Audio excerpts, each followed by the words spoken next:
جبتلكم معايا حكاية جديدة عن كوكي والموبايل العجيب. كان يا مكان في بيت صغير كان في ولد شاطر اسمه كوكي. كوكي كان بيحب يلعب، يقرأ ويجري، بس من وقت قريب بقى كل وقته بيلعب بالموبايل من الصبح لبالليل، ماسك تليفونه، مرة لعبة ومرة فيديوهات. وفي يوم وهو مغمض عينيه قبل النوم سمع صوت الموبايل يقوله: كوكي، تعال معايا في مغامرة مش هتنساها.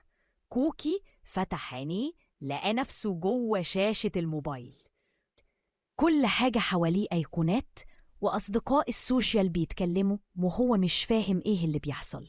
بدأ كوكي يجري وهو خايف ويدور على أي باب يخرج منه من الموبايل، لكن ملقاش وبدأ يحس بتعب وكان هيعيط لأنه مش لاقي حد. سمع صوت: شاطر، لو فضلت هنا هتنسى أصحابك الحقيقيين يا كوكي. كوكي خاف وصرخ: عايز أطلع، عايز أرجع ألعب وأتكلم مع ماما وبابا.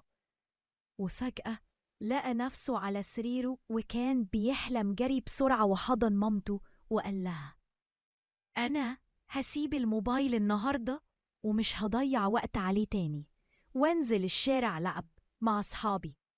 نهاية الحكاية لما نستخدم الموبايل من غير ما نضيع وقتنا عليه هنستمتع أكتر بحياتنا ونلاقي مغامرات حقيقية مش بس على الشاشة.